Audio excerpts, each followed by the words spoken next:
तो हम धार्मिकता का जीवन क्यों जिए? नीति वचन 12:3 में लिखा है, कोई मनुष्य दुष्टता के कारण स्थिर नहीं होता, परंतु धर्मियों की जड़ उखड़ने की नहीं। हालेलुया। मेरे पीछे बोलिए, धर्मियों की जड़ उखड़ने की नहीं। रविवार के दिन आराधना करना है ना, रोज प्रार्थना में समय बिताना, बाइबल पढ़ना, दान दशमांश देना, लोगों को सुसमाचार देना, ये भलाई के काम क्यों हम लोग करते हैं? क्योंकि प्रभु यीशु मसीह ने इसके साथ एक आशीष हमारे लिए रखा है। तो चलिए हम लोग आज के वचन से हम लोग इसे देखेंगे। कुछ ऐसी गांच है, कुछ ऐसे पेड़ हैं, आंधी तूफान में भी वो गिरते नहीं हैं। क्यों? क्योंकि उसका जड़ बहुत गहराई में है और बहुत मजबूत है। एक गांच और एक पेड़ की ऊंचाई से मत मापो कि वो मजबूत है। आंधी तूफान में ज्यादातर जो पेड़ गिर जाते हैं वो ऊंचे पेड़ होते हैं ना, जहां लंबा पेड़ हो, लंबा गांच हो, उठा आगे पड़ जाए, है ना। अच्छा है छोटा जीवन, लेकिन ईश्वर एक दिन तो आपको बढ़ाएगा ही, हाँ या नहीं, है ना। और जितना ऊंचा आप जाएंगे आंधी तूफान ज्यादा मिलता है, लेकिन यदि आप धर्मी हैं तो आपको कोई हिला नहीं सकता है। हालेलुया। यदि धार्मिक जीवन हमारा है, माने बाइबल के अनुसार हम यदि चलते हैं, तो हम अपने आप में स्थिर हो जाते हैं। बुद्धिमान ने चट्टान पे घर बनाया, आंधी आया, तूफान आया, बारिश हुआ, बिजली कड़का, है ना, झड़ आसलो, बातास आसलो, विद्युत आसलो, घर पड़े गेलो। क्यों? पत्थर पर घर बनाता है। धर्मियों की जड़ क्यों नहीं उखड़ेगा? नीति वचन 12 अध्याय उसके देखिए 12 पद में क्या लिखा है। बुरे लोगों की जड़ की अभिलाषा करते हैं, परंतु धर्मियों की जड़ हरी भरी रहती है। क्यों नहीं उखड़ेगा? क्योंकि उनके जड़ हरे भरे हैं। धार्मिकদের শিকড় সবুজ আছে, শুকিয়েছে না। দুষ্ট লোক দুর্জনদের শিকড় বাঞ্ছা করে, কিন্তু ধার্মিকদের মূল ফলদায়ক। धार्मिकদের মূল फलदायक, है ना। तो उसके जो जड़ है ना वो हरे भरे हैं और फल लाने वाले हैं, इसलिए वो कभी भी उखाड़ा नहीं जा सकता है ना। आप कैसे अपने आप को धार्मिक बोलोगे? सबसे पहले यदि कोई कभी भी आ जाए शैतान आपके दिमाग में ये संदेह लाए, है ना, शयतान आसबे আপনার মাথায় একটা भावना, चिंता, अविश्वास, संदेह नहीं आसबे, उस समय में आप उसको कैसे जवाब देंगे? तो रोमियो 8:1 में लिखा है, बहुत अच्छा वहां पर एक्सप्लेनेशन दिया है कि अब जो मसीह यीशु में है उन पर दंड की आज्ञा नहीं। जे के हो प्रभु यीशु ख्रिस्ट थे तार ऊपर दंड आज्ञा नहीं। इसका मतलब जो यीशु में है ना। आप देखिए इस पानी को, यदि ये पानी कहीं जमीन पर गिरा रहता तो क्या हम उसे इस्तेमाल करते पीने के लिए? लेकिन चूंकि ये पानी बोतल में है, इस पानी को कोई गंदगी छू नहीं पाएगा। समझ में आ रहा है आपको क्या मैं सिखा रहा हूं? जब हम यीशु मसीह में रहेंगे तो शैतान हमें छू नहीं पाएगा। ये पानी साफ है, पिया जा सकता क्योंकि वो इसके अंदर है। तो जब मैं यीशु के अंदर रहूंगा, যখন আমি যিশুর ভিতরে থাকবো, আমার জীবন সুরক্ষিত। যেরকমই বাইরে চলে আসবো बस गेलो। खुला पानी रहेगा तो डेफिनेटली वो गंदा होगा, हाँ या नहीं। तो ठीक उसी तरह से मैं आज समझाना चाहता हूं कि परमेश्वर ने धर्मियों को क्या अंश दिया है। आज का टॉपिक है पोर्शन ऑफ अ राइचियस। एक धर्मी का क्या हक है बाइबल में, क्या अंश है उसके जीवन के लिए जो प्रभु ने रख छोड़ा है। सबसे पहले कि वो स्थिर रहेगा, उसको कोई उखाड़ नहीं सकता है। आमीन। आप भी और आपके आने वाले वंश भी, यदि आप चाहते हैं कि प्रभु में वो स्थिर रहे, शैतान उधर के भ्रांत করে নিয়ে চলে যায় না আমার বংশকে, है ना, शैतान भटका न दे मेरे वंश को, तो आपको धार्मिक जीवन में चलना है। आप ये मत समझिएगा कि सिर्फ उससे आपको आशीष मिलने वाला है, आपके साथ साथ आपके वंश को भी मिलेगा।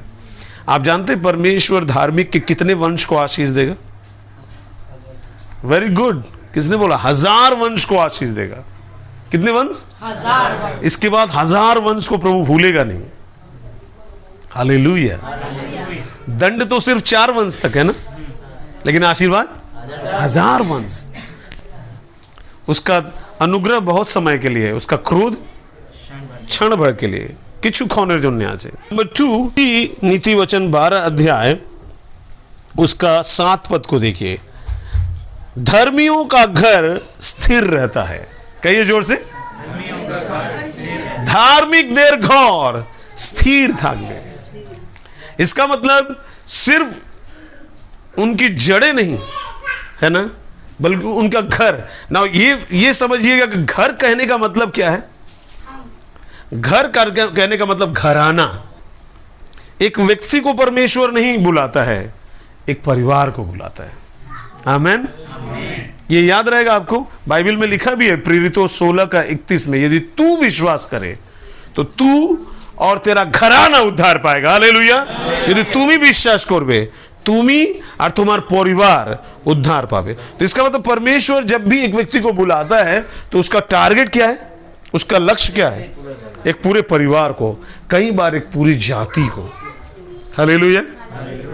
अब्राहम एक जाति को परमेश्वर ने बुला लिया, अब तो वो एक देश बन गया है। आमीन। अब्राहम ने जो विश्वास दिखाया परमेश्वर को, वो धर्म गिना गया।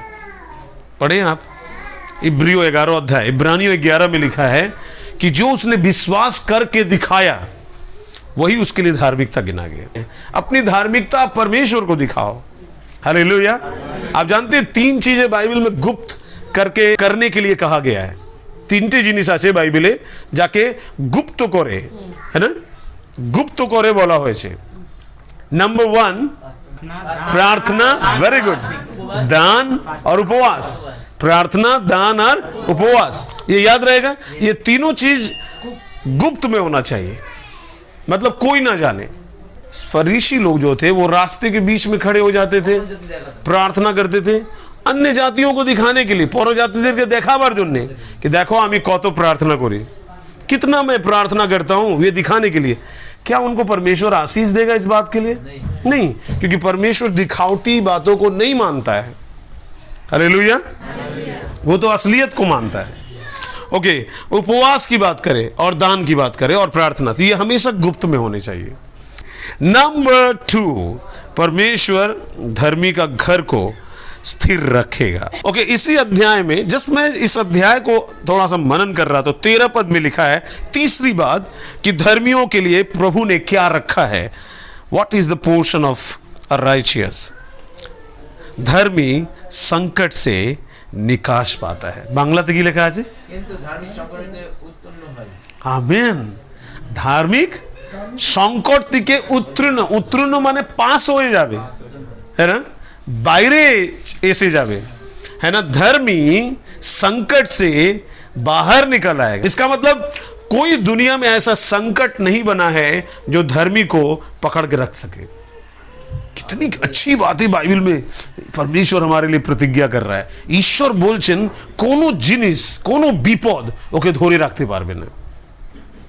लोन, रोग, घर का अशांति, है ना, अपमान, बेइज्जती, है ना, जो आपका लोग करते हैं, एक दिन आप उससे बाहर निकल कर आओगे। आमीन। एक दिन हमरा बेरोबो। आज आप, यदि आप धर्मी हैं तो, यदि आप प्रभु के मार्गों में चल रहे हैं तो एक दिन वो आपको निकालेगा। परमेश्वर इतना ही दुख देता है जितना आप सह पाओ। ईश्वर এতই দুঃখ দেন যত আপনি সহ্য করতে পারেন। और जब दुख देता है तो उसमें रास्ता भी दिखाता है कैसे हम निकल पाए। आमीन। बाइबल में लिखा है परमेश्वर धर्मी को, परमेश्वर भक्त को बचाना जानता है। या उस वहां पर लूत के बारे में बात किया गया था। आप लूत की कहानी जानते हैं? क्या वो बचाया गया था? पूरे क्या बोलेंगे, ऊपर से जो आग आ रहा था उसको नहीं छुआ, उसकी दोनों बेटियों को नहीं छुआ, उसकी पत्नी को भी नहीं छूता जब तक वो पीछे देखे नहीं। तो परमेश्वर धर्मी को विपत्ति से जरूर निकालेगा, ये प्रतिज्ञा है, ये गारंटी है। हालेलुया। ये इंसान नहीं प्रतिज्ञा कर रहा है, ये मानुष प्रतिज्ञा करছে ना। कौन कर रहा है? परमेश्वर आपसे प्रॉमिस कर रहा है कि तू यदि धार्मिकता में चल, मैं तुझको संकट से निकाल दूंगा। आमीन। भजन संहिता 40 का 2 में शायद लिखा है कि में लिखा है कि वो कीचड़ से निकाल करके चट्टान पर खड़ा करता है। हालेलुया। পাক মাটি দিয়ে তুলে উনি আমাদেরকে শৈল পাথর উপরে দাঁড় করান। परमेश्वर आपसे बोल रहा है सिर्फ धार्मिकता में चलो, देख मैं तुमको निकाल दूंगा संकट से, किसी भी तरह से निकालूंगा। आमीन। वो तुम्हारा टेंशन नहीं होगा, वो मेरा टेंशन होगा। प्रभु बोलना चाह रहा है ना। बाइबल में क्या प्रतिज्ञा, धर्मी संकट से निकास पाता है, निकल जाएगा ही जाएगा। आमीन। चौथी बात, धर्मी को हानि नहीं होती है। कहिए हालेलुया। धार्मिकদের কি হবে না? हानि হবে না, ক্ষতি হবে না। यदि मैं धार्मिकता में चलूं तो हानि मेरे लिए नहीं बनाए, तो फिर कभी कभी हानि क्यों हो जाता है? क्योंकि हमने प्रभु से पूछा नहीं वो करने के लिए। तो यदि हम धार्मिकता में प्रभु के बात सुन करके चले तो हमारा हानि नहीं होगा, हमारे क्षति होवे ना। दाऊद जब भी लड़ाई करने के लिए जाता था परमेश्वर से पूछता था, लेकिन हम लोग क्या करते हैं, पहले कर लेते हैं तब प्रभु को दोष लगाते हैं। क्यों प्रभु, मेरा लाइफ में इतना प्रॉब्लम है। तो प्रभु बोल रहा है तू मुझसे क्यों पूछ रहा, अपने आप से पूछ। नीचे दिखे जिज्ञेस करो, है ना। बाइबल एक प्रतिज्ञा कर रहा है। क्या प्रतिज्ञा कर रहा है? धर्मी को हानि नहीं होती है, धार्मिकদের কোনো ক্ষতি হবে না। तो यदि मेरा हानि हो रहा है तो इसका मतलब कहीं ना कहीं मैं धार्मिकता में चल नहीं रहा हूँ। तो मुझे करना क्या पड़ेगा? प्रभु से क्षमा मांग के फिर अपना रास्ता ठीक कर लेना है। बस परमेश्वर फिर से ठीक कर देगा सब। आमीन। आप जानते हैं परमेश्वर लौट के आने वाले को भगाता नहीं है। ये याद रहेगा आपको, ये वाला याद हमेशा मने रखबेन कि ईश्वर कोनो दिन फिरे आसले ना ताड़ाबेन ना। धर्मी को हानि नहीं होगा यदि वो सच्चाई से धार्मिकता में चले। और लास्ट बात 12 का 26 देखिए, धर्मी अपने पड़ोसी की अगुवाई करता है, धार्मिक निजेर प्रतिवासीদের प्रदर्शन करे। बहुत अच्छा वर्ड है, प्रदर्शन करता है। एक बार क्या हुआ था कि प्रभु यीशु मसीह को किसी ने बोला कि प्रभु मेरा अच्छा पड़ोसी क्यों है? क्योंकि प्रभु यीशु मसीह ने बोला अपने पड़ोसी को अपने समान प्रेम करे। একজন জিজ্ঞেস করলো আমার ভালো প্রতিবাসী কে? तो प्रभु यीशु मसीह ने कहानी बोले। प्रभु यीशु मसीह ने कहा एक व्यक्ति कमाई करके वो जा रहा था यरूशलेम से यरीहो। बोली यरूशलेम से यरीहो। उसका रास्ता गलत था। वो उसका रास्ता क्यों गलत था? क्योंकि वो यरूशलेम से यरीहो जा रहा था। यरूशलेम में परमेश्वर का भवन है, वो परमेश्वर के भवन से दूर जा रहा था। ठीक है, कहानी ध्यान समझना। और जब वो जा रहा था तो रास्ते में चोर और डाकू लोग मिले। चूंकि उसके पास पैसे थे, चोर लोगों ने उस पैसों के कारण से उसको बहुत मारा, इतना मारा कि अब ये खुद अपने से उठ के भी बैठ नहीं पाएगा। मैंने आधा मरा समझते हैं, आधा मर गया। सब लेकर के वो लोग चले गए। अब वो रास्ते में गिरा हुआ है किनारे में। उस रास्ते से एक याजक आया। आज के जमाने में आप उसको बोल सकते हैं पुरोहित, पास्टर, जो लोग ईश्वर का मंदिर में सेवा करते हैं, वो व्यक्ति आया। और वो व्यक्ति उसको देख करके मुकर के चला गया। मतलब देख लो किंतु अग्राह्य करे चले गए। अब कुछ देर के बाद ये व्यक्ति फिर एक व्यक्ति को देख रहा आते हुए, और वो लेवी था। कौन था वो? लेवी लोग क्या होते हैं? लेवी लोग मंदिर के काम में याजक के असिस्टेंट होते हैं, हेल्पर होते हैं। जैसे राजमिस्त्री का हेल्पर होता है ना? तो वैसे ही प्रभु का दास का, मंदिर की सेवा करने वाले व्यक्ति का ये लोग हेल्प करते हैं, सहायता करते हैं। तो एक सामरी व्यक्ति जा रहा था, और जब उसने उस व्यक्ति को देखा तो अनदेखा नहीं किया। हालेलुया। वो देख करके उस व्यक्ति को पहला काम किया, खुद गधा से उतरा और अपने गधे पर उसको बैठाया। दूसरा उसने काम किया, उसको हॉस्पिटल ले गया। ये दोनों गए और इस व्यक्ति ने अपने गधे पर बैठा के लेके गया और उसको कहा ये पैसा लो वैद्य साहब, एक टाका नेन और इसका इलाज करो। आप यदि इसके इलाज में कुछ और पैसा लगेगा तो हम आपकी लौट कर जब हम आएंगे तो हम आपको दे देंगे, ठीक है। वो जो अधमरा व्यक्ति है वो आप और मैं, कौन है वो? हम लोग हैं, क्योंकि हम लोग भी अपने लाइफ में कुछ पाए थे, शांति, आनंद जो प्रभु से हमें मिला था पहले जब बच्चा जन्म लेता है। लेकिन इस संसार में आके सब कुछ खो दिए। इसी संसार में हिंसा, भेदभाव, ये सब आके हम लोग सीखे हैं। अपना घोड़ा, अपना गधा उसको दिया, मतलब अपना जीवन उन्होंने दे दिया क्रूस पे मर के, और खुद मर के हम लोगों को क्या दिया? जीवन दे दिया। प्रभु यीशु मसीह ने एक प्रश्न पूछा था, अब तुम बताओ अच्छा पड़ोसी कौन है? पहला याजक, दूसरा लेवी कि तीसरा सामरी? सबने बोला सामरी। आप भी सामरी बनिएगा, आमीन। अच्छा सामरी बनिएगा, मतलब लोगों को मदद करिएगा, है ना, जो जरूरत में है। और अपने पड़ोसी, असल पड़ोसी कौन है? जो बगल में रहता है वो नहीं, असल पड़ोसी वो है जो दुख में रहता है। सास पड़ोसी को, मतलब जो आपके दुख में आपकी मदद करे, उसको आपको अगुवाई करना है। किस रास्ते में अगुवाई करना है? प्रभु यीशु के रास्ते में। बोलिए प्रभु यीशु के रास्ते में।